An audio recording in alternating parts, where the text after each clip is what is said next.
women are so dangerous in business. I was the one that was constantly like, it's my way or the highway. If you're good for me, you're good, and I'm not going to deal with anybody's bullshit. That was me. Thing is, with me and Andy, like, we went through so much and we just kept pushing through. So I believe in fighting for that resolution so that you don't have to talk about it again. I promise you that if you start tackling all of it together and you bring your family along with you and you join forces, you're going to get everything you wanted in life. Welcome back to another episode of the Austin Zaback Show. I am very excited about today's show. We have Jacqueline Elliott on the show. And if you've been watching and you've watched any of the recent podcasts, then not very long ago, we had Jacqueline's husband, Andy Elliott, on the show. And it was a phenomenal podcast. We posted a couple of clips. I was telling you a bit before the show, Jacqueline, that just 2 clips alone, and we posted a lot more than 2, got a total of about 7 million views just on my Instagram alone. And, I'm just excited to have you here. The other side of the story a little bit and kind of some of the things that you do and how you contribute and how, the family dynamic looks and the business dynamic from your perspective. And I'm honored. I really appreciate you being here. Well, thank you so much for having me here. It's an honor. Andy Elliott's all right, I'm just kidding. No, he's great, obviously. We've been through a lot together. We've been married for 15 years, been together for 17 years. And throughout our whole marriage or relationship, we've had ups and downs just like everybody else. And there's a lot of people that can probably listen to this message and really understand that, everything they want in life is achievable. And a lot of people look at a guy like Andy Elliott and they look at him like, oh my gosh, like he's great, or he has all this energy, or he's like perfect and all of these other things, all these other qualities. I could never be that way. And my side would probably be like explaining those things that we went through to get him to that point, to get him to believe in himself, and also with me and our journey as building the Elliott Group and what we have with the team and everything else. So. I love that so much. I am so excited to dive into all that.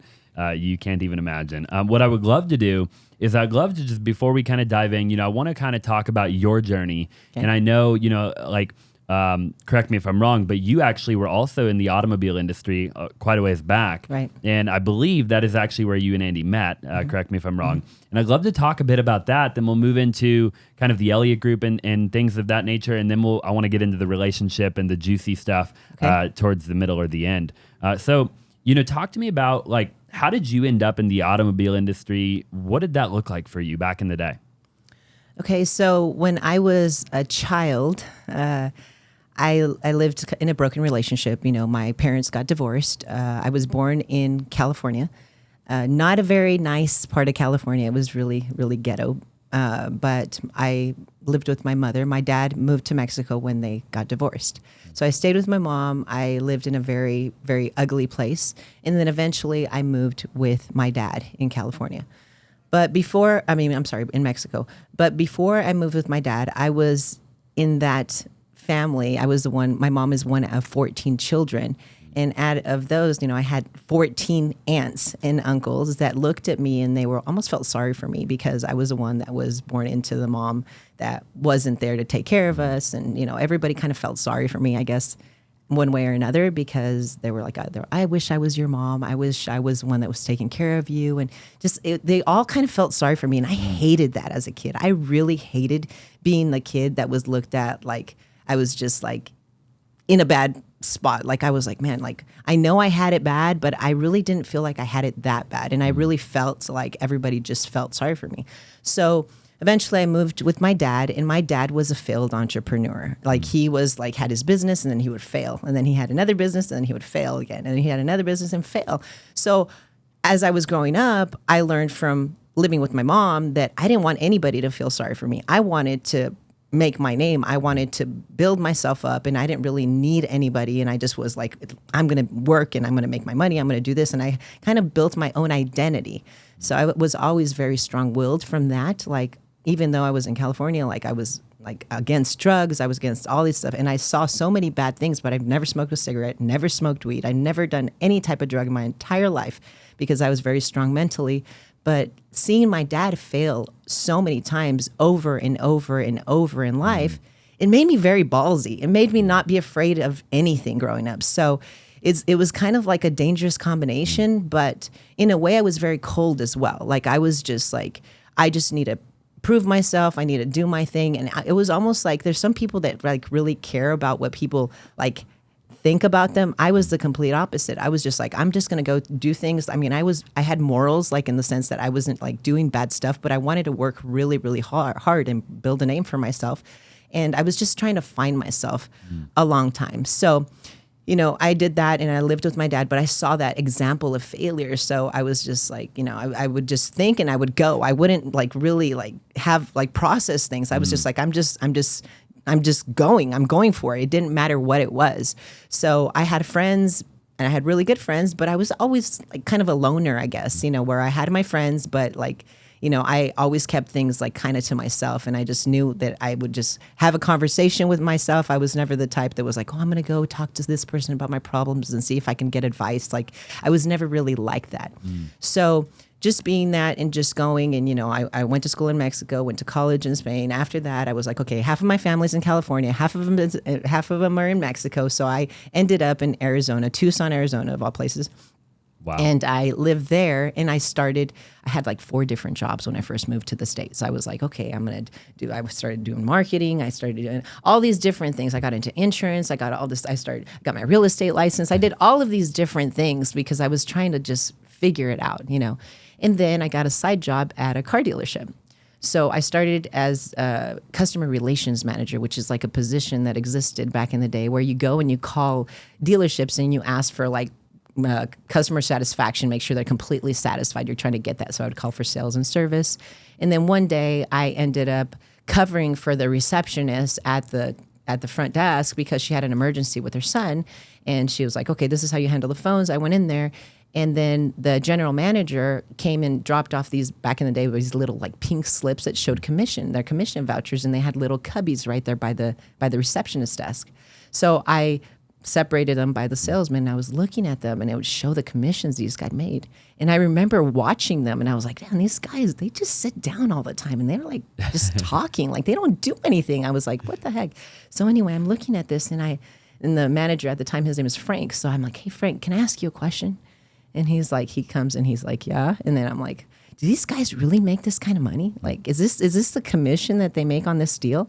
And he's like, he giggles and he said, yes. And I'm like, can I try this? Can I go do this? He's like, no, your customer service is great. Like our levels are great. You're doing a good job. And I'm like, Frank, I can do that in like one day a week. I'll still do that. Like, let me try and sell cars. And he's like, oh yeah, no, whatever. Okay. So anyway, I tell him like, can I really try it? And he's like, sure, come Monday or whatever. And he walks off. So I show up Monday in my heels and everything, dressed to sell cars. And he looks at me and he's like, man, you really like, you're serious. And I'm like, yes, I'm serious. I want to sell cars. And I'm like, okay, what do I do? And he's like, well, go get it up. And he's like, well, what's that? And I'm like, he's like, well, go talk to a customer. And I'm like, okay. Like, so I'm here trying to figure it out as I went. And I see everybody, it's hot. It's very hot in Arizona. You know that. So in Tucson, it's very hot as well. So I go outside and everybody's inside in the AC. All these older men. I was the only girl, and I was young, in my young 20s back then. And they're all sitting inside just looking at me and just kind of giggling and laughing. I could hear them talking about me, and I would just be like, hi, good morning, like pretend like I didn't even hear them. I'd walk by, they'd be like, there she is outside again, taking her people. Like they were just like, they were the biggest naysayers ever. So I went and I started excelling because I was outside all the time, like just talking to everybody and just being myself. I didn't know what I was doing. I remember the first car that I sold, it was a guy that, like, my dad's very corporate looking, by the way. He never wears short sleeve. He has a long sleeve. His hair is perfect always. He's very clean. So a guy comes up and starts asking about diesel trucks. And I don't know anything about diesel trucks. So I'm like, okay, trucks are over here. And I'm like telling him, I'm like, okay, I think this one's it or whatever. And he starts asking me all these questions about the engine. And I'm like, I start laughing. I start laughing so hard.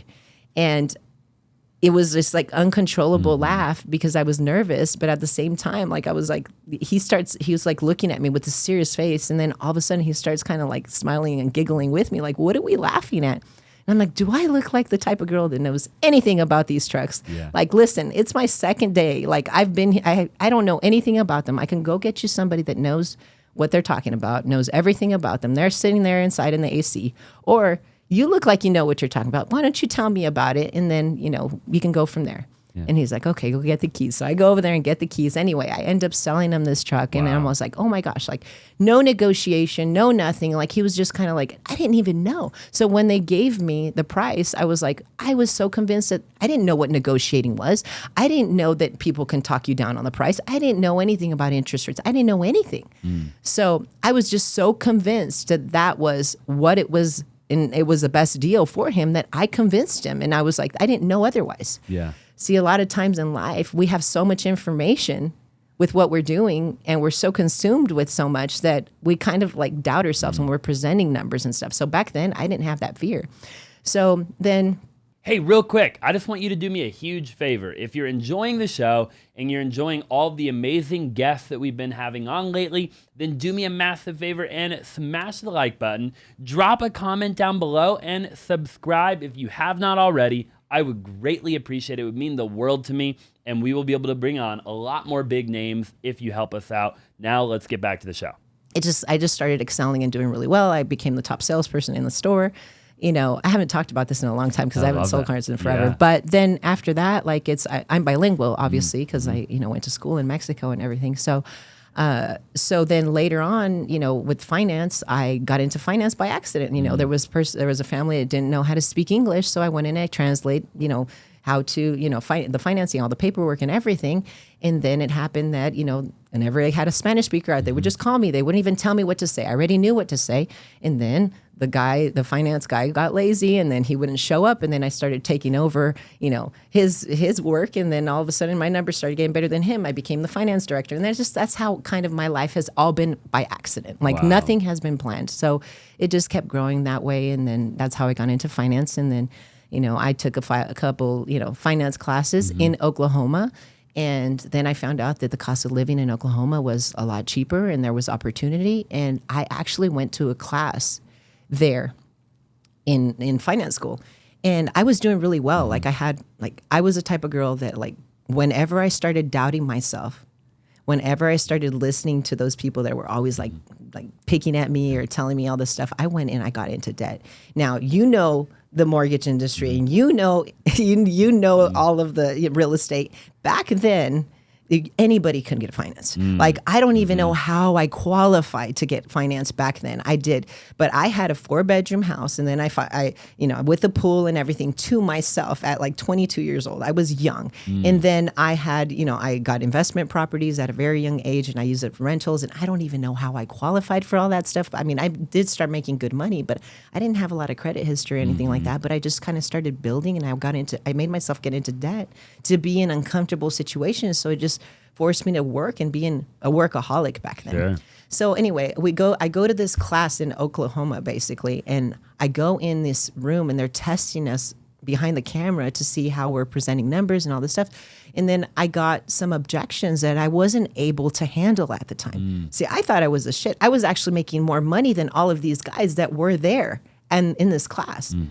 But because I didn't feel like I was the best, and because I was always so competitive in everything I did, I was like, I'm going to go and move here. I'm going to sell my house. I'm going to go and I'm going to go live in an apartment, and I'm going to just get rid of everything, even if I have to take a pay cut. I'm going to go and put myself in the most uncomfortable situation, and I'm going to prove to myself that I am as good as I want to be. So I moved over there to Oklahoma, and that's how I ended up meeting Andy. We didn't work at the same dealership, but we worked for the same dealer group. I was in finance, and he was a used car manager. Wow. Now, I was used to excelling, and I got promoted a lot and everything because it was by accident. I was just jumping into different things.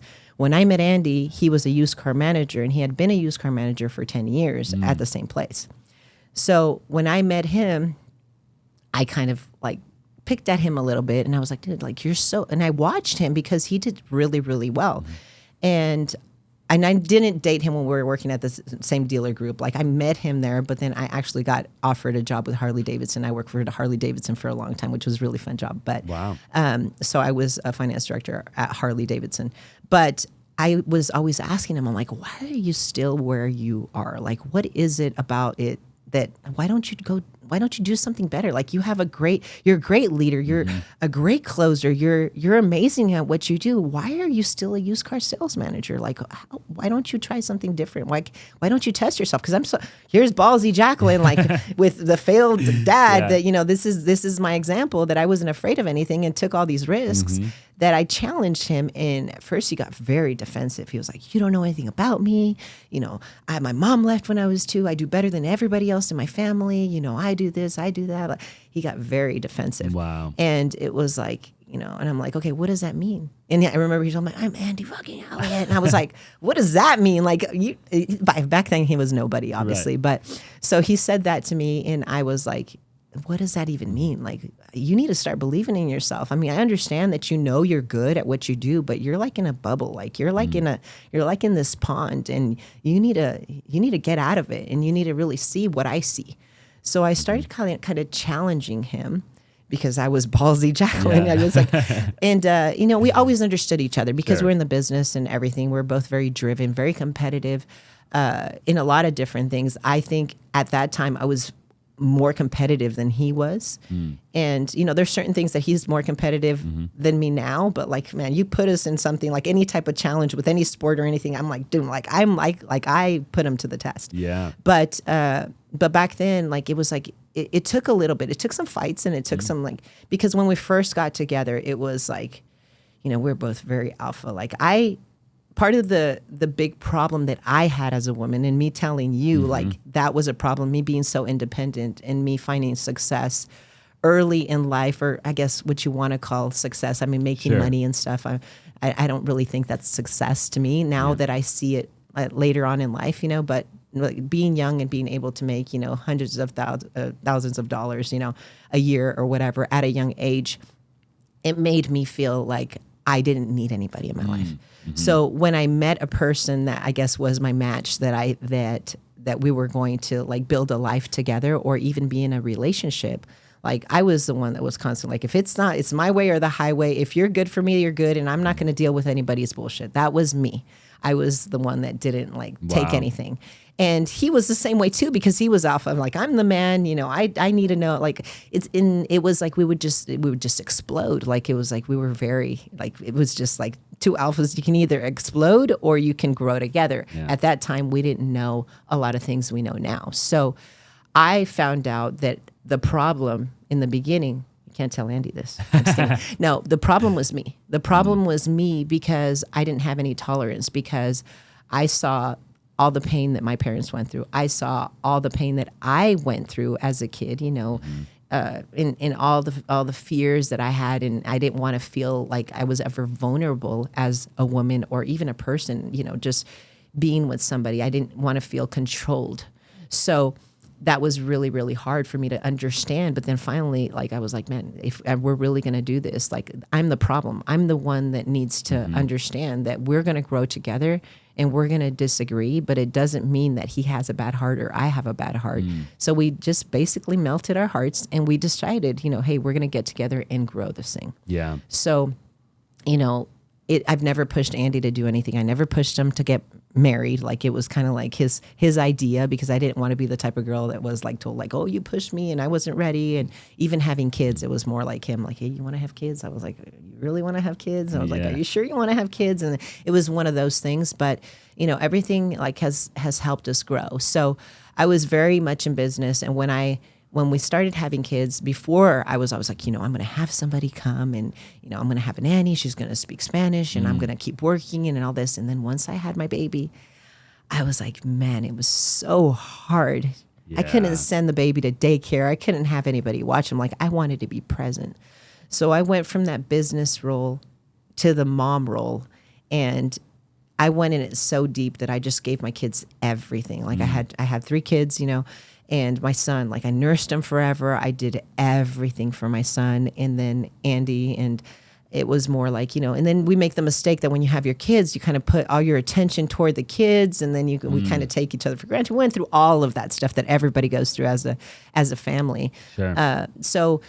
But I learned a lot. I was growing. I was still talking to him about business. He would still overcoming objections and writing rebuttals and things like that, closes and things. So I remember he would work on his his rebuttals and questions, and he would go on basically money justification closes, and he would write them down on pieces of paper.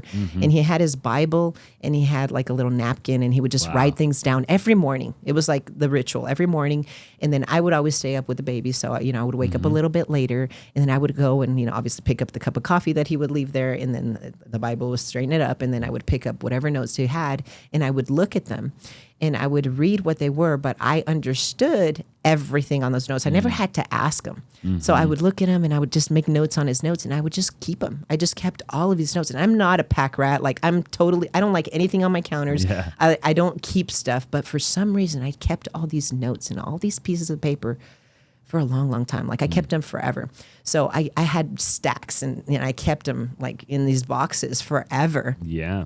So later on, those notes actually ended up being our courses and training, and we did that. But so when I was a mom, I ended up, taking care of the family, and I was like making sure my kids like had everything perfectly. Their clothes matched, their hair was perfect, everything was perfect. Andy had his food, everything was ready, and I come from a Hispanic background. So they teach you in your family that you always have to take care of the husband. You have to serve the husband. You have to have the food. You have to, and I love doing that still. Yeah. But I was so caught up in my role that I didn't want to disappoint like my family or my culture by being in business. I almost felt guilty if I try to be in business and not take care of my family. That I almost had to learn that later on in life, that I can have it all if I did it right, which we'll get into. But later in life, Andy became like, he excelled in the car business still, and, as a platform DM and all of these different things. And I kept all of these little notes forever, right?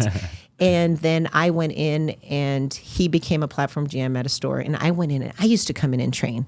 So I had classes where I would go in and have all these guys that I would come in and train them as well. So I became a corporate trainer for the store. So I know all of the materials. So with all of these notes that I kept over the years, when we made our first course at the Elliott Group, I brought out all of those papers, all of those notes and everything. We wrote our first course, which was a 0 to 100. So I write a lot of the content, most of the content that we have at the Elliott Group. So I structure and everything. So I was like, okay, this is going to be video 1. You're going to talk about this, and I made an outline, and then he would record it. I had a PDF that I had that went along with it, and a quiz. And then this is 2, 3, 4, 5, 6, and all of the stuff that went together with that. But I never knew what it was for. Back then, like we were like in the business, we had the golden handcuff syndrome. We had, we were making good money, and everything. Like he was making $2.5 million a year, and all that. And I was going in and training, and, we were doing so well. But, working for the wrong people, different morals, different things, we learned so much. We had a lot of pain go on, a lot of adversity, a lot of things, a lot of challenges, through a career that we were just so sick of just working for somebody that really didn't appreciate. We really cared about people, and he was always a really good leader. Sure. So when we started our business, all of the stuff that we went through, like really helped us build something that we knew that we didn't have to have our people go through because of. So, I think a lot of times when people have pain and adversity in their life, like it kind of holds them back, and it stops them from really taking a new step and really chasing what they really believe in, because they get reminded of that. Or they make promises that are false promises, that they say, hey, I'm going to do this. And then when something doesn't go right and they trip or they have something come up, they give up when things get difficult. And then, they become quitters in their own mind. So it's like almost beating that, or they had somebody hurt them in the past that they just quit doing certain things. See, the thing is with me and Andy, like, we went through so much and we just kept pushing through.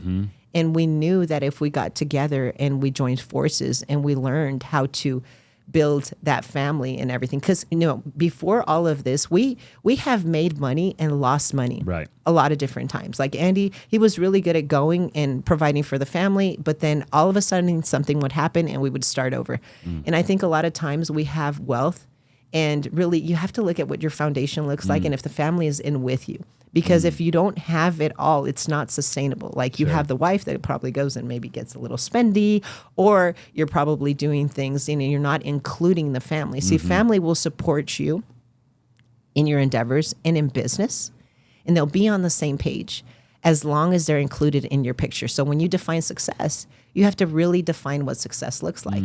So when we started our business and we decided to give up the golden handcuff syndrome and we started the Elliott Group, we had $1 million house in Oklahoma. In Oklahoma, $1 million house is like Looks like a $5 million. It's crazy. Yeah. It's a completely different ball game. So we had a really, really nice house. We had everything we basically ever really wanted. We had the cars. We had all the stuff, right? But we had lost a lot of different things. Like Andy was a workaholic. He had become one-dimensional in the sense that he thought making money was the way that we were going to be happy. Sure. And he was going to provide our kids like with the life that he didn't have and all of these different things. And the thing was that wasn't sustainable. He was giving up a lot of different things. He was in the pictures, but he wasn't present. He was always at work thinking about being home and always wanted more time with us. But when he was with us, he was always thinking about work and he was always like not really there. And I could tell there was a sense of like unfulfillment in his eyes because I know you've seen his eyes. He has the Siberian husky like eyes that want to grab you, you know, like it's very intent. So I knew that had faded away when he was with us. But also, you know, I had this really hard conversation with him and I told him, hey, we've learned to live without you. Like we've learned to have our life. Like I was with my kids. We had the house, we had the stuff, I had the friends, whatever, but you're not here. Like Andy, like I love that you're good at work. I said, but like, listen, they can't survive without you. That's just it. Like you're doing everything yourself. You're not building your team the way you should. Like what good does it do for everybody to know that you're the best when you're not passing that on to your guys and you're a slave to work? Like it's not good for you. You're tired. You're not motivated. You're not going to the gym, which is another thing that drug him down because he's so like, he's always been so like, active. Yeah, with fitness and everything. But he got fat and he got out of shape because of that. I'm not saying he got fat, but he's a little chubby. He wasn't happy with the way he looked. So he talks about this, you know, how I basically grabbed him by his back. And I think he mentioned that on the podcast. He did. Yeah. Okay. Yeah, so he did, I grabbed him by the back and I didn't do it because I was like, oh my gosh, like I want you to lose the weight or anything. But I know, see, as his wife, I knew what fulfillment was to him. And he wasn't getting it. He wasn't getting it with the gym. He wasn't happy with the man he had become. He wasn't happy. You know, he was making money, but that doesn't really give you fulfillment. Yeah. So I told him, like, you're one-dimensional. Like, you have to like be intentional with your time. Go to work and give it all you got and be happy with your results at work. And that way you don't have to regret when you come home and give time to us. See, that's the thing. He was at work and he was thinking about us where he wasn't giving it his best. But when I told him, we learned to live without you, he went completely the opposite direction. Now, I don't know if he talked about this. He did a little bit, yeah. Okay, so he gave us, and like he didn't care about work anymore. He was kind of like, they would call him, and I'm like, aren't you going to answer that? Like, you got to, he's like, no, I'll just. He 180'd. Completely. Wow. And I was like, wait, listen, like, I don't want that. Like, I still want a man that I could look up to that's proud of himself, that really like, that feels like he's giving his best at work. Like you can't be one-dimensional one way or another. You can have it all, Andy. You can do all of it. Like, you just have to be intentional with your time. And when you're at work, give it all you got. Don't think about us. It does us no good. It does our kids no good to know that you're thinking about us when you're at work. You have to think about those people that you're helping at work. But when you're home, we want you here. And that's it. He had the all or nothing mentality. All or nothing, but it was just basically at work at that time. And then he came to us and it was like, that's not how it works. And how long did that go on when he came home? Oh, like, God. How long did it take you to realize like he now went the opposite direction? Well, I told him again, I'm like, listen, we learned to live without you the first time. Well, now, I need to have a man that I'm proud of. You need to find fulfillment because even though he was there with us, he still didn't have that look of fulfillment. He was still missing that. As a woman, I wanted to have a man, and even though I'm alpha and even though I've always been alpha, like alpha women still want a man to lead. Like we still want, if Andy would not be an alpha, I would have trampled all over him. I would have had him like a puppet. I would have done whatever I wanted with him. I don't want that. I didn't want that. I would have gotten sick of him and just been like, okay, like, and that's a lot of time. I think a lot of times, a lot of men, there's a misconception on being good to the family doesn't mean you have to be a suck up. Like, it's not that. You have to like stand your ground. Like, I believe in fighting. Like, fighting is a good thing. I heard a video where you said, if you don't fight, your relationship is dead. And that you said that you have 3 rules for fighting.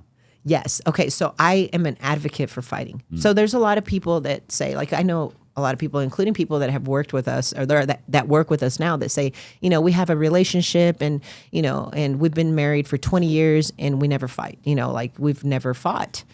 And it's almost like a business relationship. Like, okay, you are in charge of taking the kids to soccer. I'll take the kids to ballet, and I'll make sure I pick up the dry cleaning, and you do this. It's almost like a business relationship.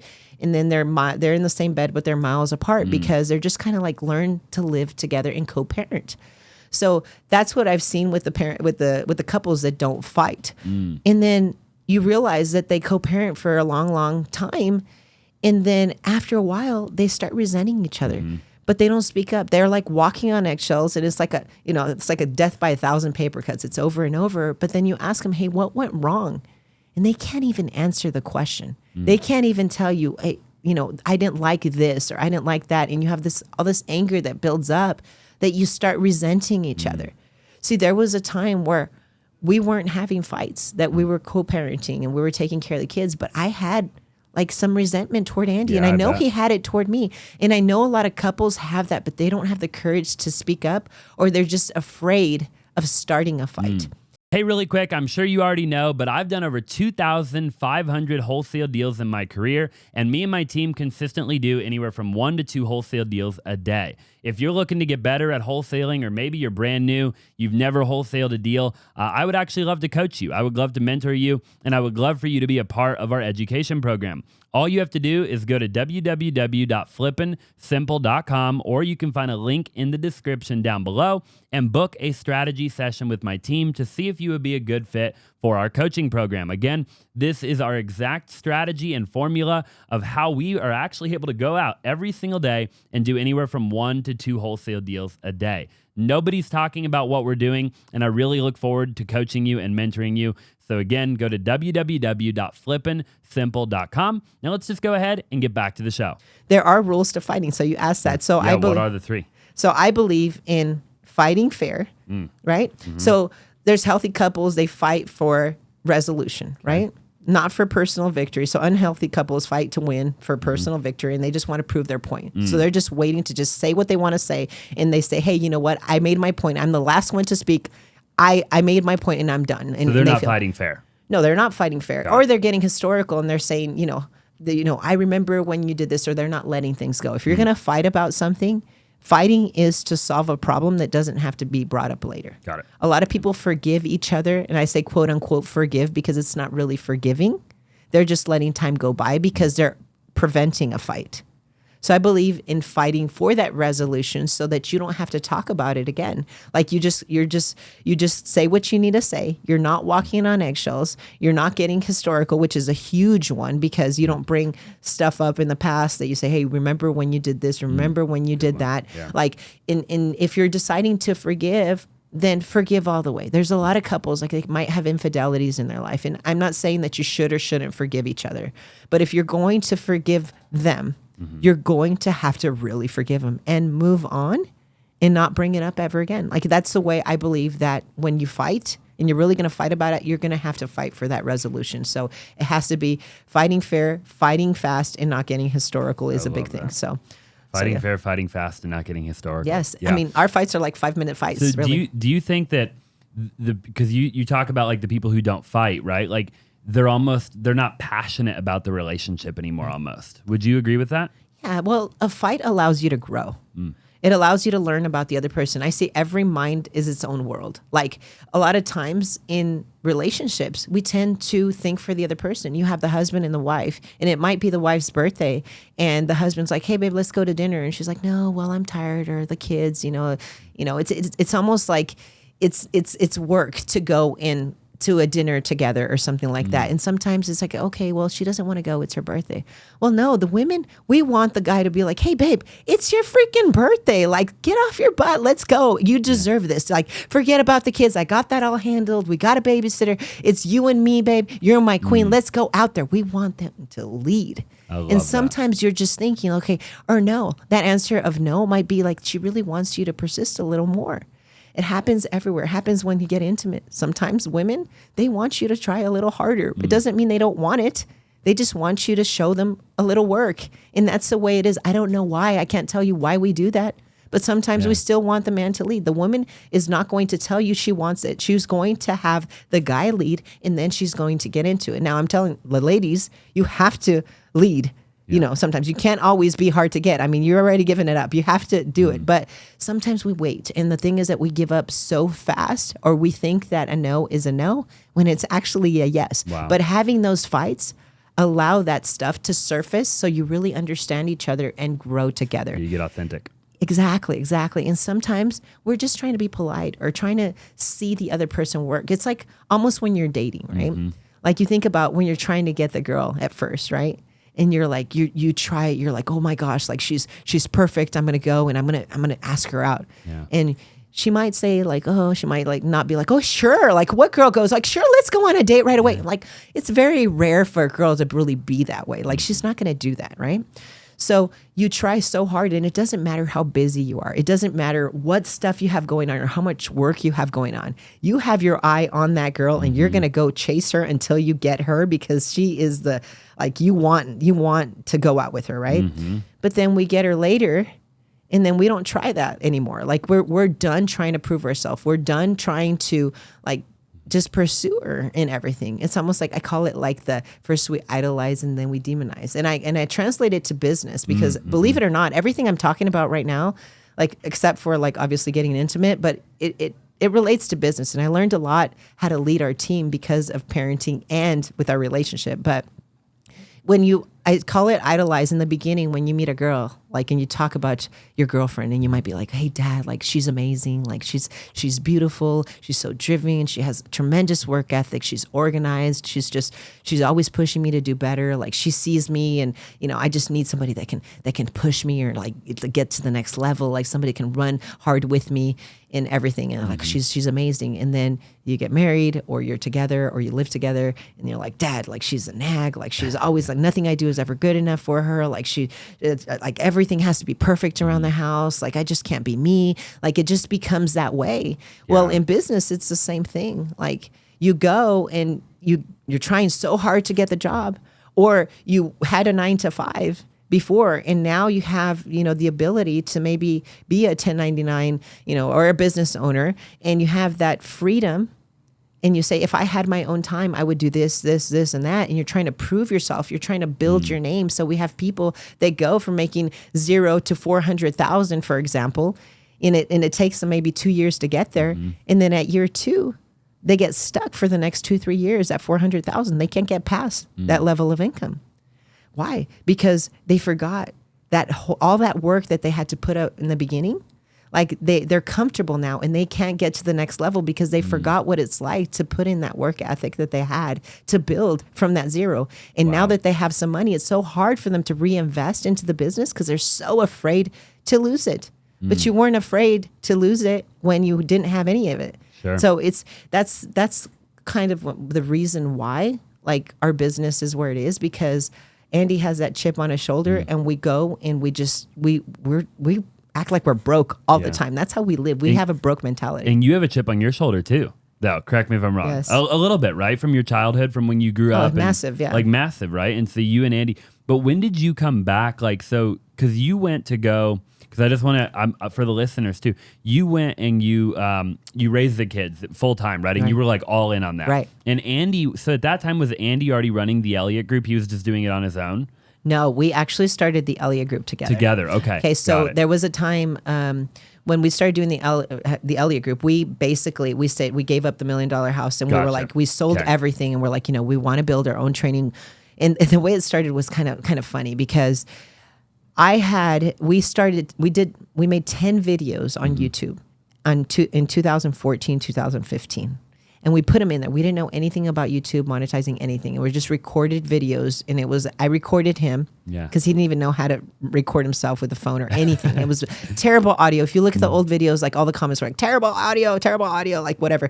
But we didn't know what anything was. We forgot about them in 2014, 15, 16, 17, 18, 2018. I was looking for a warranty on a refrigerator. And I went into an old email, and I saw YouTube comments on there. And it went to like, you changed my life. I was living in my car. I was homeless. And then now I'm running a store. Or I was living on the streets and I did this. Or I almost committed suicide. And you gave me some. There was so many stories over and over. So I spent like 2 hours reading these comments. You hadn't seen any of them. I hadn't seen any of them. And they were just sitting there. It was like a bank of videos there. And then Andy gets home and I'm like sitting there like very intently. And I'm like almost bawling, just listening, watching this stuff. And I like got addicted to doing it, watching this stuff, because I wanted to click on all of them and see all of these lives that were changed. And I told him, and he's like, you know what? We're doing this. And I'm like, okay, like, cool, because I'm ballsy. But I was as ballsy now because now we have kids. Okay, it was different. Like the roles like kind of changed. But I was like, okay, well, I'm going to be supportive. We don't know what we're doing. We're going to start our own trading company. We're going to do this. And he goes in and quits. And we are like, okay, what's the plan? So I was like, okay, what do we need to do for money? So YouTube videos for a year, almost a year and a half, not making a dime. Wow. Okay. Came after that. Then I sat with him. I'm like, listen, Andy, if we're going to build this training company, we don't have the income, but obviously we're going to have to figure out, like, we live in this $1 million house. We're going to have to sell it. So I was like, we're going to sell it. We're going to go and we're going to rent this little house and we're going to sleep on mattresses and we're going to do this together. And that was your idea. That was my idea. Wow. That was my idea. And then I went and I talked to our kids. I'm like, hey kids, this is what we're going to do. We're going to stay. We're really close as a family. I know you guys, have your rooms. I know we have the pool. I know you have all the stuff that you want to have, your toys. We're going to get rid of all that stuff, but we're going to be really close. And you know how mom doesn't like making messes, doesn't like, you guys building forts, doesn't like doing any of this stuff because she's a neat freak. She's kind of a pain in the butt, right? And they're like, what are we doing here? But anyway, they're like, yeah, okay, well, we're going to go and we're going to sleep on mattresses. We're all going to be in one room and we're going to build this business and we're going to do this and we're going to all be very close together. We're going to spend all the time together. Dad's not going to go to work. We're going to do this stuff together as a family. And you guys are going to be involved in everything. And they were like, okay. How old were they at the time? Oh my gosh. So this was in 2019, 18, 19. So, okay. Yeah. So my son was probably like 7, 8. Okay. Yeah. All right. So they were old enough to know. Yeah. Oh yeah. Okay. Yeah. So they were excited because they like jumping on the beds. They like building forts. They love building forts. And I was always getting on to them for getting all the pillows and, building stuff with them. So we went and we did it together as a family. We made those sacrifices and we got some Sam's Club folding tables and we really sold everything, our house, furniture and everything. It was beautifully staged, perfect. And we didn't have any furniture or anything. So I got these tables, got a computer. We called it the FBI lab because you would walk in and we had like all the computers. I was taking payments and all this other stuff. And then Andy was, like selling. But it was like the first thing we did was we had a seminar. We had a seminar. And the first seminar that we did was basically Andy went to one seminar that he went into in Florida. And I remember that the idea came for those seminars, and I couldn't go because I had the kids. I didn't have any help back then. We didn't have like much money or anything. I mean, we got our money, we put it in the bank, and we're like, it's there. We don't have it. Like we got, like Andy always talks about, like me just giving him like a little Walmart prepaid card, and that's what he used to pay for just gas, and that was it. Like there was no getting coffee. We made our own coffee. We made our own food. We did everything. There was no buying gum at the. That's how bad it was. Like we were just so disciplined. So we paid to go to this seminar in Florida. He went, and I'm like, if you go, you better talk to people. You better go, like, and meet people, because Andy, he had like, the actor switch where when he was working, like he turned into a different person and he was like really out there. But when we would go to eat like at a restaurant or anything like that, like he was really quiet. Like he wanted more water. He's like, can you ask for more water? He would tell me to do it. Like he wouldn't like ask. Or like if they gave him his food wrong, he was like, I'll just eat it. Well, like they gave you, chicken instead of a salad. Like this is completely wrong. Like maybe you should ask for your salad that you wanted, and he wouldn't speak up. So he's like, hey babe, I'm going to go talk to people and stuff. And I'm like, okay. So anyway, he goes to this seminar and he's there and he's looking at the people, like the people that attended the seminar. And he talks to this lady that was there. And you can tell that she was nervous and really quiet and in the corner. And he goes and introduces himself. And he kind of asked her where she was from and everything. And he told me the story. I think she was from Atlanta. And she had paid $10,000 to be in that room, just like all those people. And it was basically like the the meet and greet before the event. The event was the next day. And she was so nervous. And she was like, I spent the last of the $10,000. Like, I don't even have money to pay for electricity or anything, but I needed an answer here to change my life. But I am so nervous. And I could just tell, like, the people that were running the event were just talking amongst themselves, and they weren't talking to her or anybody that was there. Like, and she's like, I can just tell that I made a mistake by being here. Wow. And I remember that Andy called me that night. He's like, you'd be proud of me. I talked to the people that attended the place, but I didn't really talk to any of the people I came to see, but I'm ready to come home. And I'm like, what do you mean? You paid $10,000 to be there. You're like, what are you talking about? It's like, I got everything I need. I said, I'll see you when I get home. And I'm like, okay. So he gets home and he's like, you know what? We're going to build a seminar and we're going to make everybody feel special. And we're going to make them all like, we're going to deliver more than they were expecting. And this is what we're going to do. We're going to talk to everybody. We're going to change their lives. We're literally going to change their lives. And I'm like, okay. So he goes on social media. Okay. Because he's learning social media. Okay, he wasn't the best at social media, but he's like, oh, I'm going to have this seminar in 2 weeks in December of 2019. That wasn't that long ago. Not that long ago at all. Okay. So in 2019, he's like, we're going to have this. So I go and I'm like looking at hotels where we're going to do this. And I go to the hotels and I'm like, okay, what is this? And back then we're like on a budget, like and everything. And I'm like, okay, how much is the room for this? And I'm like, okay, can I bring this? You can't bring food. You can't bring drinks. You can't do this. You can't do that. I'm like, well, what can I bring? Because I'm like used to like giving people everything. Like I like cooking for people. I like, well, you're limited. The gallon of, tea is this, the coffee is this. And I'm thinking like, oh my gosh, like how are we going to do this? And it's 2 weeks till then. So I go and I find the 780 square foot little place. And I rent it out and I'm like over there. So I'm my mom and I'm building and I'm doing stuff and I'm like, and Andy couldn't close deals at the time. He was like selling them on this event. And I was over here. He's like, okay, well, my wife is going to call you and give you all the details. And he didn't even tell him the cost. I'm over here trying to explain that I knew what I was talking about too, because I understand business. And so I'm like, okay, 45 minutes. And I'm like, okay, I got the money. I'm like, why didn't you just close it? Why didn't you take the money back then? It was like, so anyway, and at nights I would come and I would build these tables and all these chairs and all this stuff to build this thing. I mean, we had this, and you can still see like today in our seminar room, we have these big butcher block tables that are very, very heavy duty. Well, we wanted to keep that forever because that's where we started with our old building. And it was a 780 square foot. And it was like in the middle of like, we had apartments next to us that were crack houses next to us. It was a terrible location. We didn't have a sign, nothing, but we had this, and it was in the middle, like when COVID had just started. It was crazy. So we would start our events and we would fill them with people and we would just shut the little blinds and make sure they said no more than 10 people to a place. And we had all these people come from everywhere and we had them in there packed like sardines. And what were you teaching at the time? We were teaching automotive salespeople at the time. Yeah. And so we started getting really good at that. So we started owning the automotive space. And then we had all of these people that couldn't come to our events, and they were like, they got so much value out of YouTube videos because we had lots, by now there was like tons of videos on YouTube that we came out and we're like, well, if we had a course, Right. would you buy it? And they're like, yes. yeah. yes. And I'm like, okay, so we pre-sold the course for $299 at the time, right? And we didn't have it. We didn't have it written.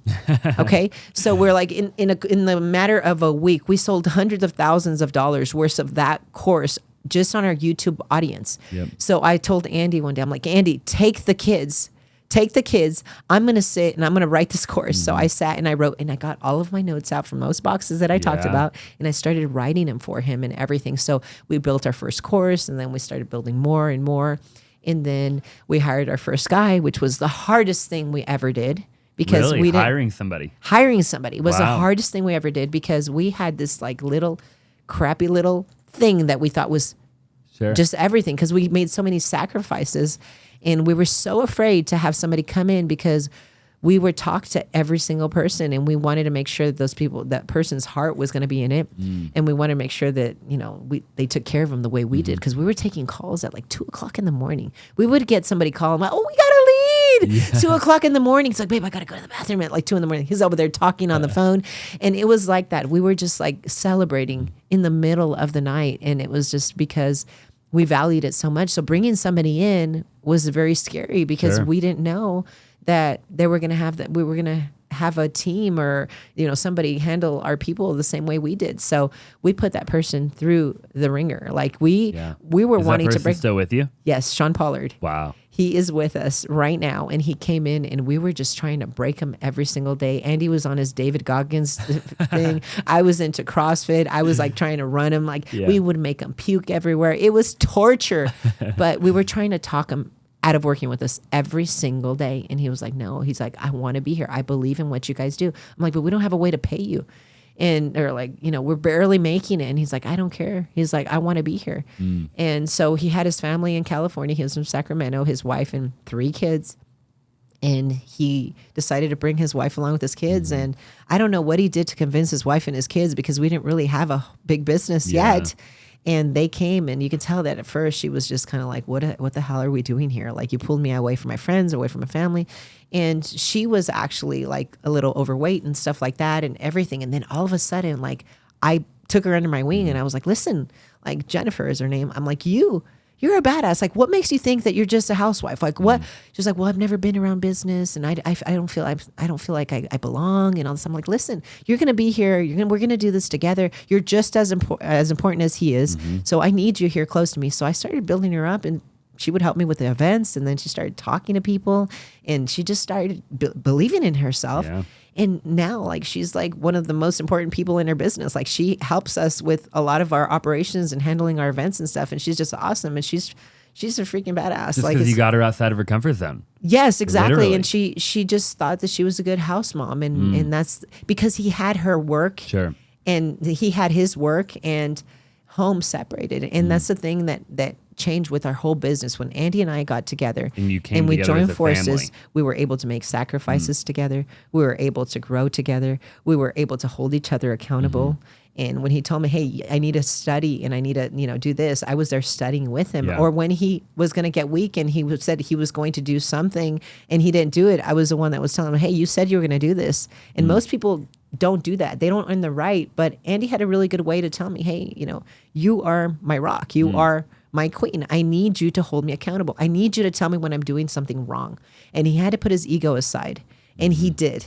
Wow. And when he put his ego aside, that's when we became that power couple that grew. And we were able to talk about everything. But I have a way of telling him, hey, you're wrong. And he'll sit and listen. And occasionally he'll get, defensive because, he's a man. That's that. But he'll sit down and he'll listen, and he really knows that, hey, I'm going to protect you. You're going to protect me, and it's us against the world. And until we were able to become marriage millionaires, even when we didn't have $1, wow, we were able to be who we were as real people. And then we were an inspiration to Sean and Jennifer, which were our first hires, basically, and then everybody else that came in our team. That, So you can't really do one without the other. Do you think that if somebody was like, if you were to talk to the world now, like, let's just say, for example, me and my fiance, okay? Right now we're working together, okay? Yes. And she's in my company, she's in my organization, we do everything together. She knows a lot of what's going on, right? Right. And then we were to have kids tomorrow, okay? Yeah. Hypothetically. What's your recommendation for people like that? Because you guys joined back forces once your kids were already, 5, 6, 7 years old? No, we had a young one. Oh, did you have a young one? We have one? a 7-year-old right now, so she was little. Yeah. She was little. Yeah. And that didn't... So then it is possible then for people to do it together from day one when they have kids. Like, or do you recommend the wife should go stay home for a year or two and then join forces and build it together? Like, well, you can do it all. I can tell you now, you can do it all. But being at home with my kids did teach me how to lead now in life. So with kids, for example, we have 3 kids. We have a boy and we have 2 girls. We have a 12-year-old, a 10-year-old, and a 7-year-old. And I can tell my kids, I can tell them all, go make your bed. And one of them will listen. The other 2 will challenge, right? Or 2 will listen, 1 will challenge. And I can tell them the same exact way. I learned that I need to talk to them differently and I need to treat them differently. I need to reinforce them differently. I need to punish them differently. I need to do everything with them differently because they're all different kids, and one might want something, but the other one doesn't get moved by the same reinforcement the other one does. So that kind of helped me in that sense. But kind of to answer your question, I guess it just depends. Like a lot of times when people start, the good thing is that you guys already work together and she loves what she does. Yep. A lot of people are always asking me like, hey, like we want to start working together, like as a couple, and you don't necessarily have to work together. Like you can be like the woman can be a nurse and he could be like an entrepreneur, or he can do mortgages or be a real estate agent, whatever it is, it doesn't matter. Like you don't necessarily have to work together. You just have to grow together. You just have to share your sacrifices together. So when you come home, what you share with your spouse is going to determine whether she's going to support you or not, because she wants to see you fulfilled. Most of the time they bring home leftovers and those kind of things. Yeah. But with you, the cool thing is that you guys both enjoy what you do. A lot of times when people start businesses, the guy tends to give the woman the things he doesn't want to do. Like, hey, why don't you input the stuff into the CRM? Why don't you make sure you organize my day? Why don't you do this? And the woman's like, man, I don't want to do that. Like, I want to I want to build something cool with you. I don't want to be your shadow. But at the same time, with me and Andy, like, there were some sacrifices that we had to make to start our business. So what allowed me to be there with my kids is that I was doing a lot of the back end. And yes, I did not sleep much at night because I was doing a lot of the building, a lot of the ugly stuff that I managed to be able to bring my kids. See, our kids are very involved with business. They could be running around here and they know what to do.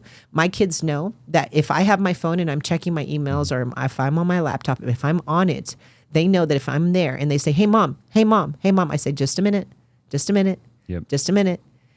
And then they know when I put that down, when I say, okay, Ian, what is it that you need? And he'll be like, hey, mom, I did this at school and I got this and I that. And I'm like, hey, seriously? That's awesome. Hey, Andy, did you know he did this? And I'm like, I'm intentional with my time. Be where your feet are. Exactly. Yeah. So our kids, they need to understand. So it's sometimes because of our past, because of the stuff we've gone through. I'm not saying you don't want to give the kids a life you didn't have, but I did make the mistake of trying to give my kids a life I didn't have in the beginning, where I felt like they were being babies. Like my daughter would get hurt, and then we would go, oh, let's go to Target and get you a toy, whatever. So she would be like crying about silly things. And the thing is that we need to share good things. Like when you're at work and you come home, you need to be intentional with your time, but also be fun and adventurous with your kids and do things to make you be their hero. But also talk about the things that you're doing. Talk about your work and your sacrifices. And with our business, it allowed us to bring our kids to work and they could work around what we were doing. And they had their certain rules that they could do, like, hey, they can't make messes. They had to do this. They had to do that. They had to say hello to people. They're not introverts because they can come into strangers and be like, hey, you know what? My name's Ian. What's your name? So it actually helps them more than you think. So if you have the ability to be in business and bring your kids, no matter what age, as soon as they start, you should do it. It's so good for them. It's so good for them. One of the biggest blessings that my kids have had that in their life is being able to go to work with us. See, now our kids are homeschooled. So right now we're building a building in our facility that is basically a children's center where we have a homeschool teacher that comes and teaches them there so that they're actually involved and they do things. And we have our kids, like they're great at so many different, they have so many qualities and they learn from so many different people, and they're around people that know how to work. And they're not just looking through, social media or, YouTube or watching, different things. They don't have heroes everywhere. Like we are them. Like they know what life should look like because we're the example. We don't shelter them, if that makes sense. Hey, real quick, I don't know if you know, but I actually wholesale real estate nationwide, and I have buyers all over the nation looking for incredible deals. So if you're a wholesaler and you locked up a deal and you're struggling to find a buyer, I would love to partner with you up on it, and I would love to help you sell it. All you have to do is text me 480-418-5339 and just let me know that you have a deal that you need help selling. Again, the phone number is 480-418-5339. Let me know that you have a deal, you want me to bring a buyer. Somebody on my team will reach out to you right away and we will help you get it sold. Now let's just go ahead and get back to the show. You guys run like a really tight-knit kind of family at the Elliott Group, right? Yes. Like you're talking about like literally you guys are a real family, right? Yes. Can that ever cause any problems, without having a lot of separation, between work? Like you see people might be watching, right? And there's a lot of people out there that would preach, hey, like keep it separate, like don't be friends. Like what would you say to those people? Well, a lot of times people like one of the things I can kind of relate is people say, hey, don't take it personal. Don't take work personally. I'm the complete opposite. See, I think that we can have, I'm a huge advocate for you can have it all. And at work, like we have so many people. I mean, we have, a lot of people that work with us, and they all see me like I'm their mom. I'm extremely direct with them. Like I tell them when they do things wrong, but I have my heart in it. I take everything personally because they know that if I'm telling them something, it's to stretch the growth out of them, or it's something they can do better, and they can see it. They can feel it.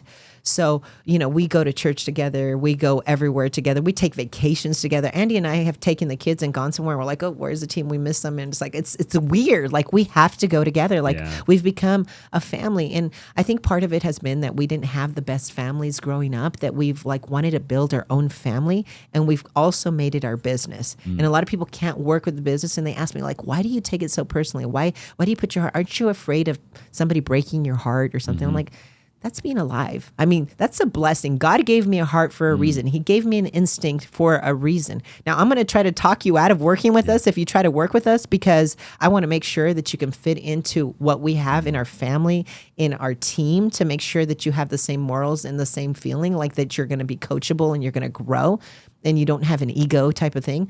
But your heart has to be in it. We all, every single person within our business, we're all so different. We all have different backgrounds. We're all different ages. We all have different things. We all have different strengths and weaknesses that we hold each other so well because we know that the heart is in it. Sure. So we do see each other like family, but I get it why a lot of companies do that.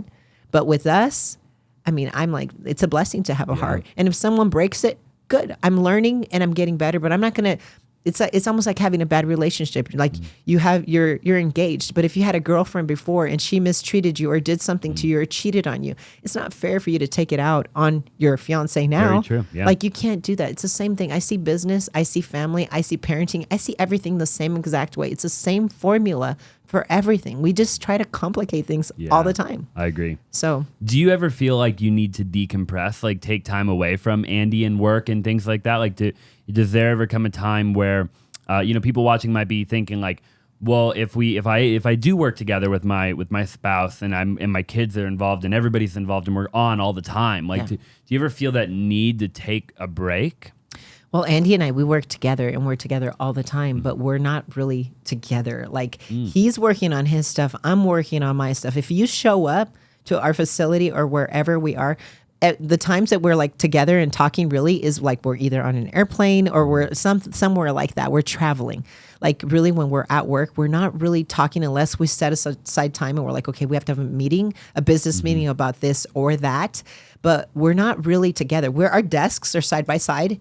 And I have people lined up talking to me here, and he has people lined up talking to him here. Like, we're not like that all the time. Understood. The times that we separate is if I'm trying to study some content or write some stuff, and I don't want him looking at my notes. That's the times that we separate each other. But other than that, like really, like it's not like we have like all this time together because we're constantly busy. And I think a lot of times when people are really thinking that is like we don't have a whole lot of time to just stress out about anything because we have so much, our days are so full to talking and helping people and like problem solving or doing things that we don't really stress because we're just so busy. That I think, great. I just think I don't carry a lot of stress. I did a whole body scan and they're like, oh, you're great. And I'm like thinking like, how is that even possible? Like the way that we run, like you would think there's so many things wrong. And I think that a lot of people, like a lot of entrepreneurs, a lot of business owners and everything, if they stay busy, they find fulfillment, they find purpose. So true. And then they can stay so busy and it doesn't affect their health. That is so true. I could not agree more with you on that. I mean, like literally insane. When I heard Grant Cardone a long time ago talk about this, but he said basically that white space on his calendar is like the worst thing in the world for him, And I remember him saying that like, 7 or 8 years ago, I was, watching him. And I remember just like totally agreeing with him. Like, man, like when I have white space on my calendar, I get myself in trouble. For real, because as entrepreneurs, we have an addictive personality, right? Exactly. And so we don't, having a lot of free time on my hands is not good for me, because I go do stuff I shouldn't do, right? Right. Whereas I just need to be working, I need to be growing. Or you stress out about things that really you shouldn't stress out about. You have time your mind starts playing. Your mind could be your biggest giant. It's the craziest thing. Like you think about slaying giants, your mind is what's preventing you from getting to the next level. It's also making problems bigger and bigger. Just stay busy, and you're not going to have that stress. It's crazy. How do you and Andy? So like, I find it intriguing that you guys are doing kind of different roles in the company, right? Right. How do you fill each other in? Like, are you okay going home at night and knowing that he maybe knows some stuff that you don't know, you know some stuff that he doesn't know, but you just trust each other to do each other's role at the best of your ability? Or are you, at the end of the day, are you filling each other in on like everything that happened that day? Like, does that make sense? Not always. Yeah, we do trust each other with different things. I am more of the problem solver. So when there's something going on, like I'm the one that they come and get. I don't necessarily tell Andy, oh, well, we need to do this or that or whatever. Like he lives in a state, like he wants to live broke. Like he doesn't want to know anything about money. He doesn't want to know about problems. He doesn't. If I can fix everything without involving him, then I will. And he trusts me to do that. And then with him, like we do communicate. We do have like at night we talk about certain things, but we really try to leave work at work. But we're caught doing both because we're just so driven, and we enjoy talking about work because we're always talking about growth and new ideas. But we tend to talk about problems at a separate time. It's never before bed or anything like that. It's always about a new idea that we want to do. And then when you're sleeping, it just happens in the morning. You know exactly what to do because you had a dream about it, and then you have the answers. Those are the kind of conversations that we try to have about business. So. I love that so much. Yeah. Such good like advice too. Like for people listening, like I'm getting a lot of value too, Thank you. And I love podcasting because I can ask questions that I'm genuinely curious about, and I find more often than not the people watching are also curious about the same thing, right? I want to talk really quick too about, I was reading a statistic that only 10 or 20% of women are in the automobile sales industry, which I found very interesting. I actually didn't expect to read the percentage would be that low. Like, what would you have to say? I'd imagine it's somewhat similar at just being an entrepreneur in general, doing what you're doing. I mean, it's just so rare that we see that. Like, why is that? And then how can we get more women out there like you who are making it happen, and you got the family? I mean, like what you guys have built is truly incredible. How do we get more of that? How can we inspire women to do more of what you're doing? Well, I think that number to me seems high because when I started, it was lower than that. I mean, it was really, really low when I started in the automotive space. But I think it has to do just with the labels that we've created. And also, I think a lot of women, have kind of ruined it, honestly, like because it's, a lot of times like we see, they see us as weak. And they try to like pick at sometimes, and then they kind of like see what they can get away with. Like you have the managers that they're like, oh yeah, well, you're not strong enough to do this. And they're kind of like, oh, and they get the feelings hurt and all that other stuff. We get emotional. Sure. And the thing is that, and there are a lot of like people that come in and they probably don't take it seriously and everything, but it's hard because women that take it seriously, women that go in, and this is great because there's a lot of women out there, and I'm so happy that I'm seeing those numbers like get bigger and bigger with women. Like our seminars and our courses and our trainings and our events and everything, we're getting more and more women in there, and it makes me so happy because women are so dangerous in business. When you get a woman that knows what she's talking about, and she basically goes in, she can transfer her emotion. There's a sense of trust for the buyer that they have. It's like it's so powerful, and women have this incredible instinct to see past the bullshit. Yeah, that's insane. So when it comes to hiring people, Andy will bring them to me, and I'm like, oh, this person's heart's in it. And the thing is that like even if the women like in couples, I see like a lot of men. I'm like, why don't you have your wife involved in your hiring process? I ask them sometimes like, why don't you do that? And they're like, well, I never thought about that. I'm like, the women know how to sense when somebody really is going to be good or bad. Like it's a God-given gift that women have. So in business, it's a very dangerous thing. So for women out there that are scared, because they feel like, they're not strong enough, or, they might get a no or whatever, man. If you can overcome not living that way. And it doesn't matter. And I talk about getting emotion. Using your emotions is a great thing as a woman. Being emotional and having your heart.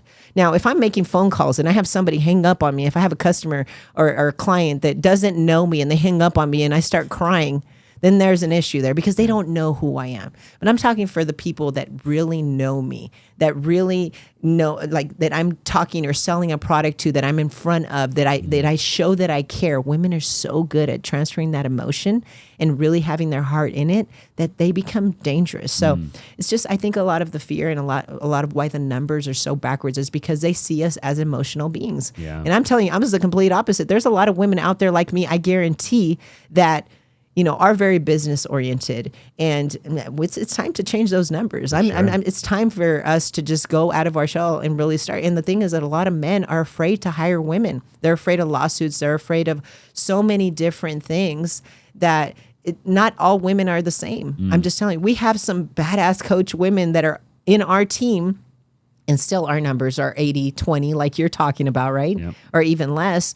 But those women that are in there, I did put them through the ringer just like the guys. And they're so strong that they're tougher than 90% of our guys. I'm telling you. Like I believe they're badasses, and they're so good, and they're great at their follow-up. They're great at processes. They're great at organization. They're great. They have so many good qualities that the men don't naturally have. So it's such a good thing. Seeing those numbers change are so awesome. It's so awesome just because, people are starting to understand the value in women. And I think we're just so behind. The automotive space is so behind in understanding that there's so many other industries that are ahead of the automotive space. That's why those numbers are so low. And you see women in real estate, there's so many more women. The numbers are bigger. Yeah. Automotive is just a little behind, I would say, in those numbers. Sure. Yeah. Sure. I completely agree. I'm curious on changing subjects a little bit here. I've heard you talk in a lot of your videos, and then I heard you mention a little while ago, at a certain point, you encourage, like Andy actually had some self-limiting belief. Like he had some doubt. He wasn't actually pushing himself the way that maybe there's even been a couple times throughout his life that from what I can kind of hear you talking about, where he, didn't go 100% like he could have, right? Yeah. And you were really the one that kind of came up next to him and said, "Hey, look, you're capable of a whole lot more." And what's interesting, and I don't know if you've ever really followed like Grant or Elena Cardone, but I've heard Elena actually say the same thing, that Elena told Grant one day, "Hey, you could be a billionaire," and Grant got mad. Grant said, but from what I've heard, and Elena's like, "No, I'm just saying, you're capable of more," and Grant's like, we made 200 million, whatever, like that's not good enough for you. And that's not what Elena was saying, right? Elena was just saying, hey, you could do more. Another level. Yeah. And I feel like you remind me exactly of that story, you and Andy. So where did that doubt, do you think, come from for Andy? And then how important is it to have, like a teammate, right? Like in a relationship where the other person's really calling out that potential in you? Well, I think a lot of couples, we find comfort in one another to talk about our weaknesses and talk about, things that, limit us from going to the next level. So a lot of times we'll come in and be like, well, hey, babe, I don't feel like I'm confident enough to do this, or I'm not good at this right now, or anything. The thing is, we developed there's rules to that too. Okay. Yeah. So we have a couples mastermind. I talk about all this kind of stuff, which is crazy, but there's rules. I don't allow Andy or my kids or even our team to say, I can't, I'm not good at it, or anything like that. So if my son comes in and says, Mom, I'm not good at math, I'm like, oh, what do you mean you're not good at math? That's an excuse. You can become better. What can you do to be better at math? Let's talk about that. So when Andy used to come to me and say that he wasn't good at something, I would be like, well, you're just not trying hard enough. Why would you say that about yourself? We don't talk negatively like that. That's not part of our vocabulary. So going into that, I stretched him in the beginning when he was used car sales manager, telling him he was better than what he was. And yeah, he did get defensive. And then it happened again when he started not being fulfilled and he was one-dimensional in business. I'm like, hey, you can have it all, Andy. You can do all of it. And you're going to make more money because you're actually building a solid foundation where you're taking us with you, and we're going to support you along the way. You're not doing this alone. You've been fighting all your battles alone. How much more powerful would it be if you had me and everybody cheering you on?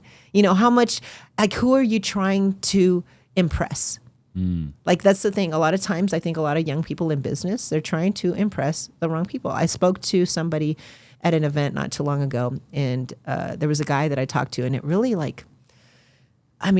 it really made me really sad, but also I learned a lot. And I was like, there was this guy, and And he told me, he's like, hey, I have a very successful business. I'm doing really well. I've changed a lot of people's lives and a lot of young people, and I'm a good leader to that. And I said, I have my wife, and I'm just so cold. I have my kids. When they were born, I didn't feel anything. And I was just kind of like just trying to, just do life and, whatever. But he's like, I know I love them, but it's just like, I don't know if this is what a dad is supposed to feel like, or a husband.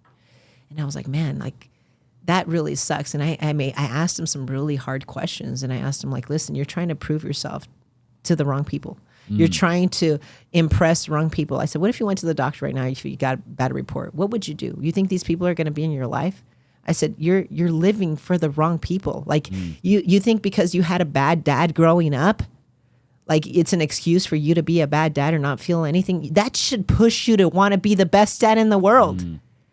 You're living in a victim mentality. And until you give your family the place that you deserve, you watch how that money is going to be coming in and how much more successful and more sustainable your future is going to be. And those sad eyes that I see, those fake eyes that I see, I was really, really direct with this guy. I see you walking around trying to please people. I can see past your eyes.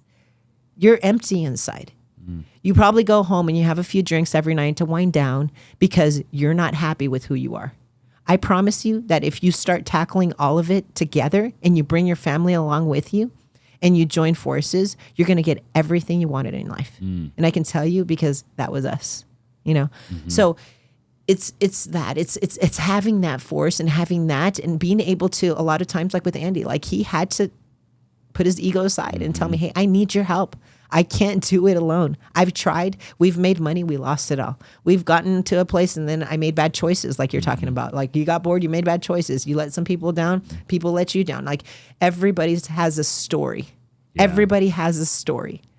But the thing is, what do you do with that story? Are you going to change it into something good? Or are you going to be living in that story? Like, are you going to be telling yourself I'm a failure because I let this person down or I lied and I'm going to live in that lie my whole entire life? Or are you going to turn that lie into a truth one day and then do something good with it? Like, God gives you all of these challenges and all of these trials and all of these things so that you can do something good with it in your life. Sure. Like, we're a story of complete underdogs. Like, we don't deserve to be here right now. We don't deserve to have anything that we have. Like, we just tried really hard to just learn from that and grow, but we're not perfect by any means. We're still not perfect, but we're just trying to get better every day. So I guess there's a challenge in life, like try to just do something uncomfortable. Like when you first started something, like don't get stuck on that. Just try to get uncomfortable every day. And that's how we live. Like we go to the gym and everybody's like, oh, how do you work out? How are you so fit? All these different things. I'm like, well, you think I like getting up to the gym? It's the hardest thing for me to do every single day still to this day. I don't enjoy it. I don't enjoy it. But it gives me that edge that I need to push me through the day. It gives me that edge that I need for my kids, even to be a good example to them, to show them what it's like, Sure. So it's like, with Andy, just pushing them constantly every day. And sometimes, we get weak, just like everybody else. And we say, oh, I'm not good at this. And I'm like, hey, we don't have that. We don't talk like that. You're this, you're that. And I tell like my son. The way I talk to my son as an example, I talk to Andy the same way. My son's 12 years old, and I could tell him I could talk to you like a 12-year-old, and I can give you everything you want. You can have your video games. You can have all of this. And I can make life easy for you, and you'll have normal parents. Or I can treat you like the badass that I foresee, and I can be really hard on you, but I see you as a leader. I see you being an influencer. I see you changing people's lives. I see you being like this badass business guy that, is a good example. Everything God, made you to be. That's what I see you, but it's going to be tough and I'm going to be really hard on you. And sometimes you're not going to like me very much. Yeah. And you're not going to like my answer. I'm going to tell you no. My kid doesn't have a cell phone. All the kids around him have cell phones. We can afford a cell phone. I'm just not giving him a cell phone because I choose not to give him a cell phone. It's not going to be forever, but I just don't want him to compare himself to other kids because there's other things that we can compare also that he has better than other kids, obviously. Sure. So I tell Andy the same thing. Hey, I foresee you as doing this. I foresee you as being that. Now, the way you're talking is this way. Now, we don't talk that way. Like we have the same conversations as a family. And the good thing, it does take a lot of putting your pride aside and your ego to do that because he does the same thing to me. Like sometimes I'll say some stupid shit and I'm just like, dude, what the heck? And as long as you have your heart in it, right. When you're trying to tell somebody something and you're not just saying it without your heart. Because if I just say words and I try to pick on you, for example, and that's just picking, then I just come across as a bitch, or you come across as an asshole.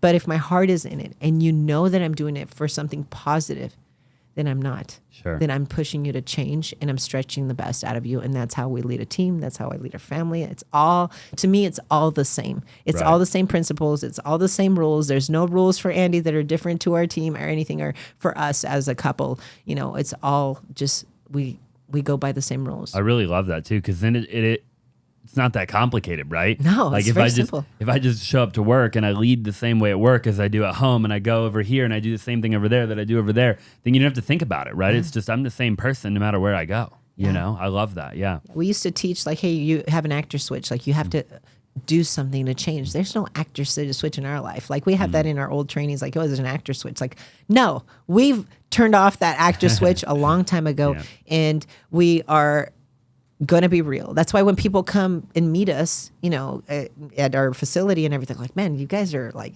exactly what you say you are. Like, it's crazy how they come in and you feel that. Like, you've ever gone to a home and you're like, you know, you feel like there's like darkness in there. You feel like uncomfortable, like you have to leave. Like you feel like, and then you go into another home, you know, and then you're like, man, I just feel good here. Like it's not that it's a beautiful home or anything like that. It could be like, it could have like gray, you know, wallpaper on there, and you still like, man, this just feels good. Like there's something, there was love in that home. There's something in there that makes you feel special, that makes you feel, it makes it feel inviting. You can't describe it, because you might have a beautiful home that you don't have that feeling. You show it to a client and you're like, why the heck are they picking this home or this home? I don't get it. This one's so much nicer.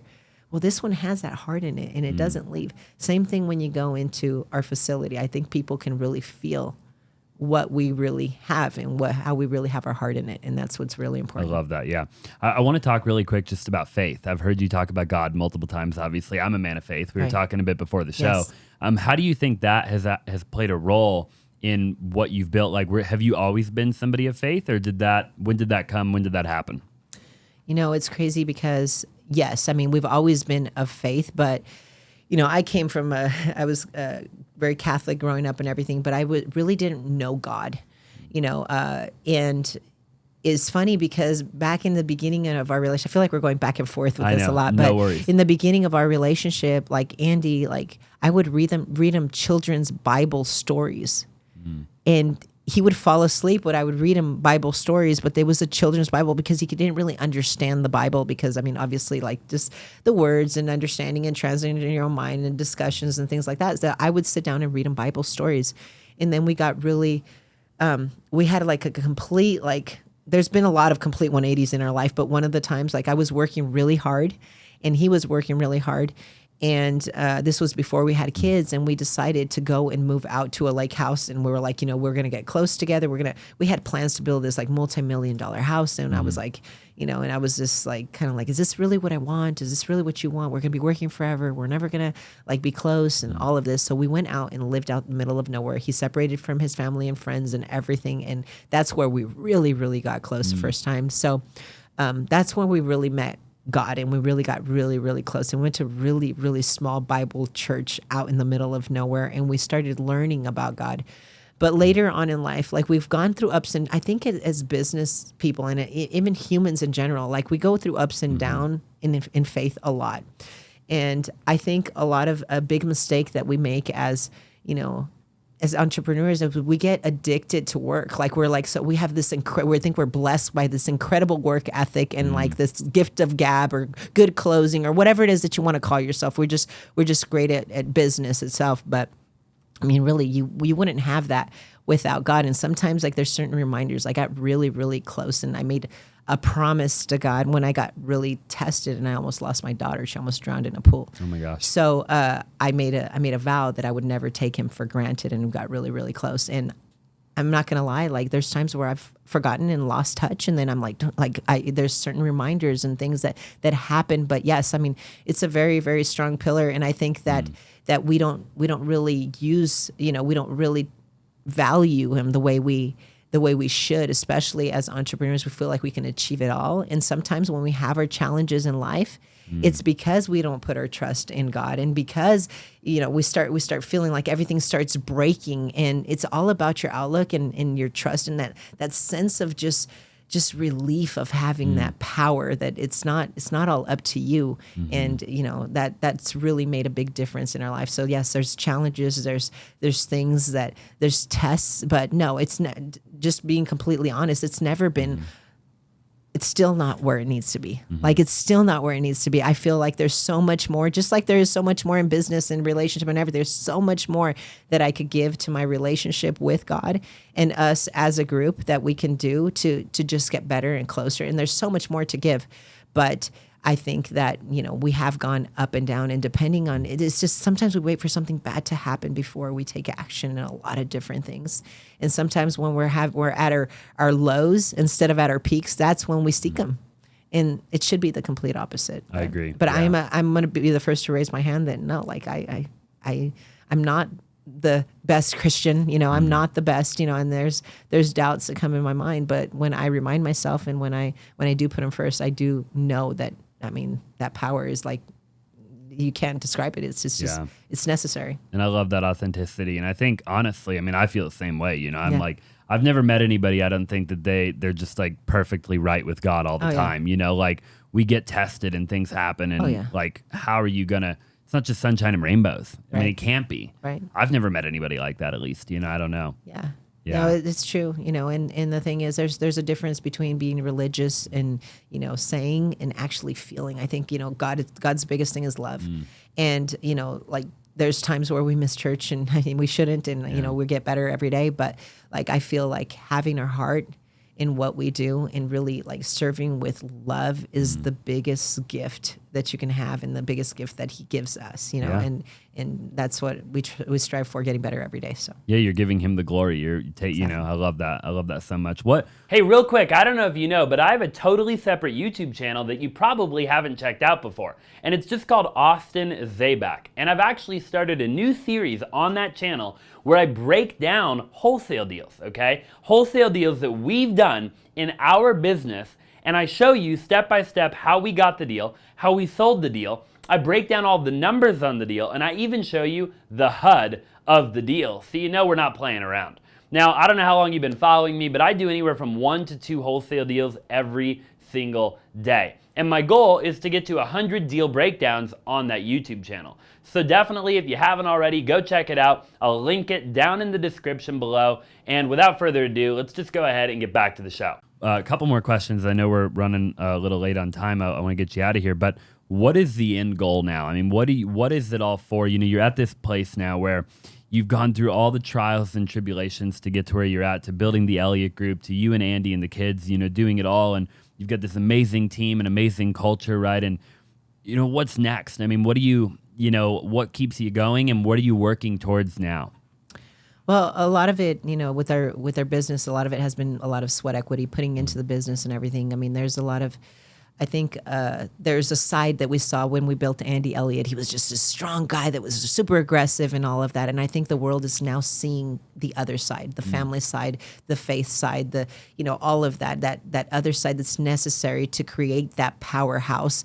And I think, like, I didn't have, like we were talking before the show, like it took me forever to start like my socials or doing anything like that, to even build or tell people as a woman's perspective what it's like to support the husband in business, also be a business owner, also be a mom, also do all of these different things. So I think a lot of it, like we want to own the sales training space. Obviously, that's what we're going, and we're growing very, very fast. We're growing light speed fast, and I think it's because we have that real message that we're just like, hey, we're not afraid to talk about our flaws. We're not afraid to talk about how we've messed up. We're not afraid to talk about, like, we're still not perfect, and we don't plan on being perfect, or we won't be perfect. But I don't think that there's really an end game. Sure. If you ask me what success looked like, when I was a kid, I used to look at success. It's so funny.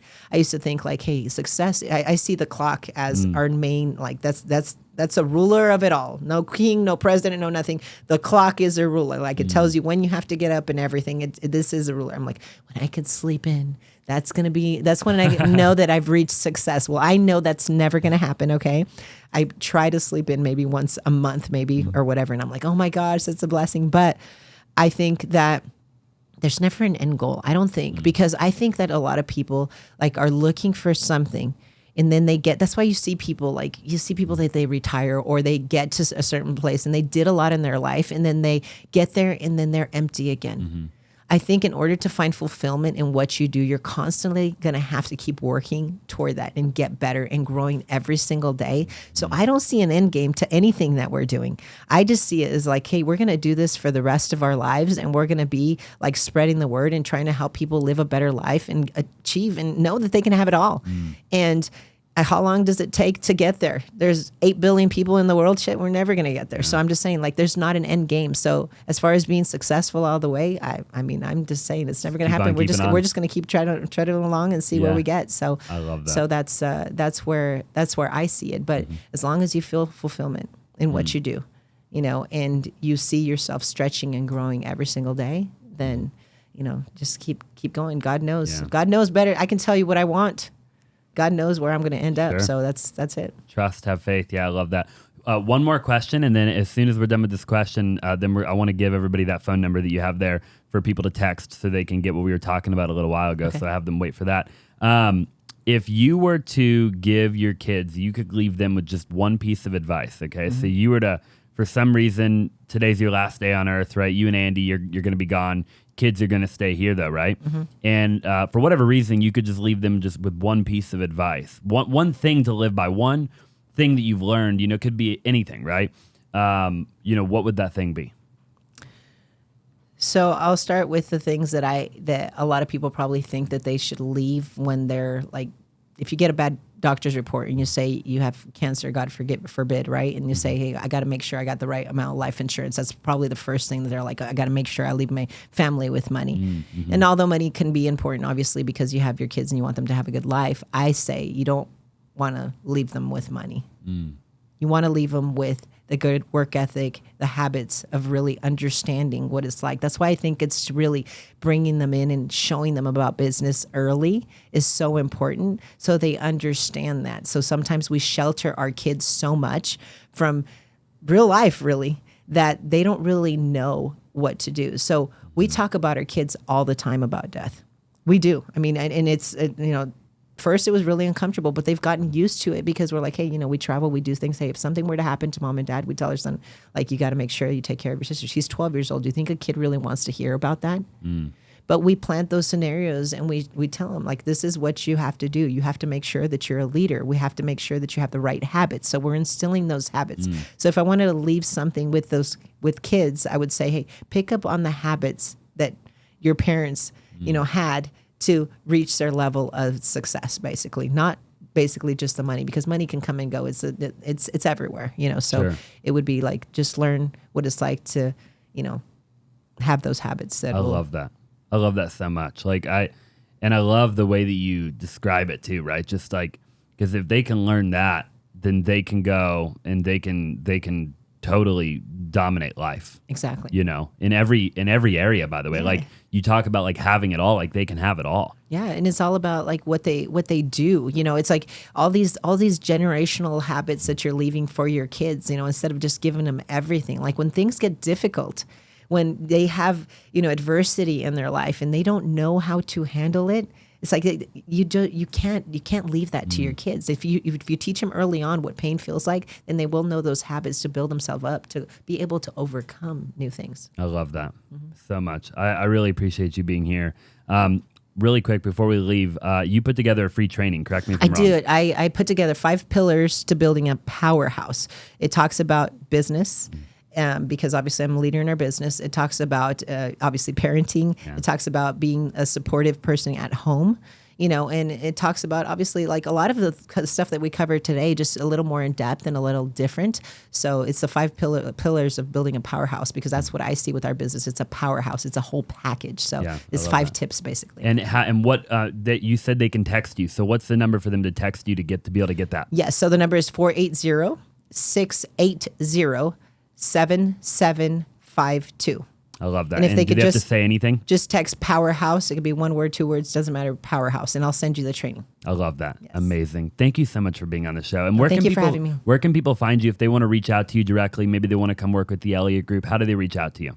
They can. The best way is probably just going to my Instagram, official Jacqueline Elliott. Official Jacqueline Elliott. 2 L's, 2 T's. I love that. And I'll obviously put your information all over the course. place and down below. I really appreciate it. Yes. It means the world to me. No, thank you so much for having me. I Yeah, appreciate you. Of course. Hey, there you have it, ladies and gentlemen. If you're watching on any platform, especially on YouTube, subscribe if you haven't already. Comment down below what you liked. Definitely go show Jacqueline and Andy all of the love in the world. Give them a follow. Shoot her a text, okay? Get that 5 pillars. And if you're listening on any platform, leave a 5-star review. It would mean the world to me. And we'll see you in the next episode.